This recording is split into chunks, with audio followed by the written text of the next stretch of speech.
So, my first ever movie review on a video. Something I've been wanting to do for a while.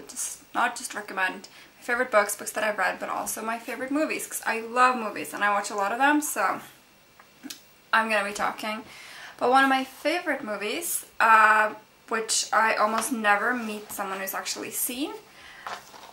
Sunrise by FW Murnau. The reason why people generally haven't seen it is probably because it's very, very old. It's from 1927, and it's a silent movie, which of course, for most people today, doesn't instantly strike us as something automatically enjoyable. But I promise you, this is an absolutely wonderful movie, and something that makes it so wonderful is that while you're watching it, even though, as I say, it's a silent movie, there are no lines, there is music, it's been set to music, I think, so you can see it sort of in concert, and it has the plates that come up between scenes, or actually in between scenes. Oh no, what are you doing? And it is a bit overacted. No. That kind of thing, but I promise you, if you watch this, you will forget that you're watching a silent movie. It's over an hour and a half long, and there are no spoken lines. You will not remember at the end of it that it was a silent movie. It is that good. Murnau made this with totally free hands. He was invited to come to the US. Obviously he was German, and he was invited to come across the Atlantic by, who was it, William Fox, I think, and basically make whatever he wanted. He was given a totally free rein. No restrictions on anything. He could hire whoever, the plot could be whatever, just whoever screenwriter he wanted, whatever screenplay, he could just do absolutely anything.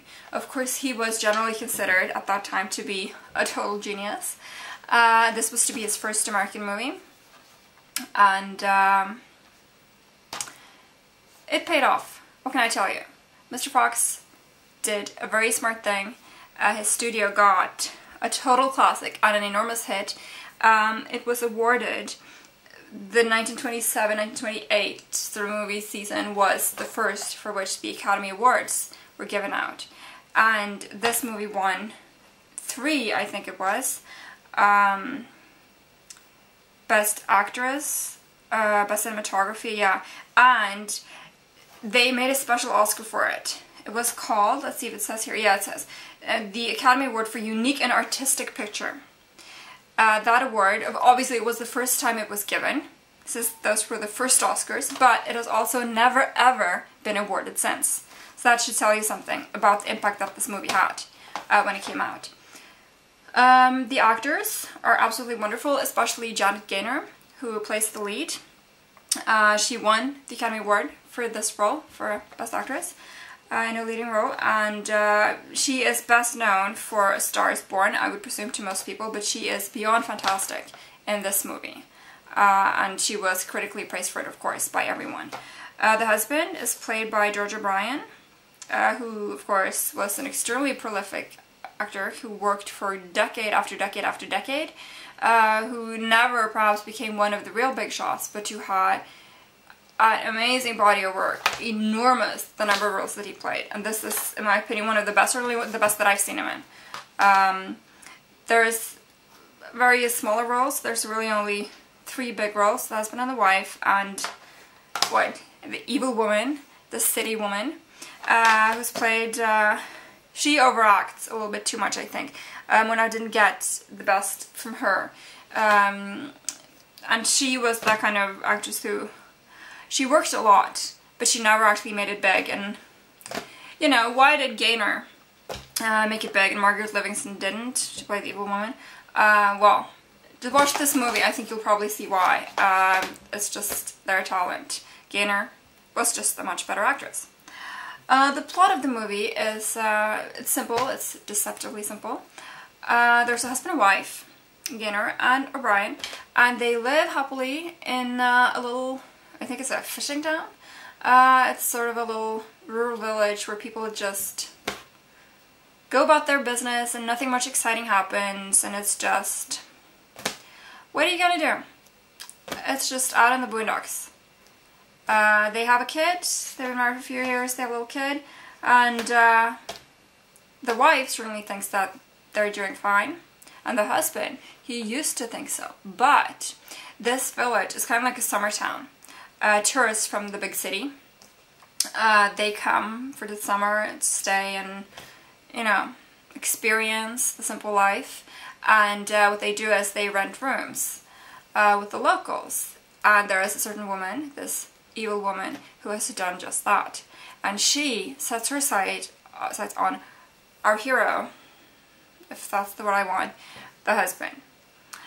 And obviously he's very handsome, tall and strong, tall, dark and handsome, so no wonder she wants him. But as she knows very well, he's married to another woman, so it's quite a naughty lady, this. And this is, as I say, in 1927, so it was quite risque to have a woman just obviously going after and seducing a married man.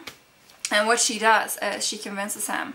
This is the very beginning of the movie, so I'm really not giving away a lot when I tell you that she convinces him that if only his wife was out of the picture, they could be happy ever after. They could both move to the city and they could have wonderful, glamorous lives, and they could be together always. And, you know, nudge, nudge, wink, wink. I'm sure she promises him a lot that doesn't show in the panels of text. And divorce doesn't really come up. He doesn't really consider that, so I guess that would have been difficult. But this evil woman, this city girl, she has a solution. He could just kill his wife, and then he'd be free, and they could get married. And he decides, crazily enough, to actually do that. He is going to do away with his beautiful, darling, innocent wife.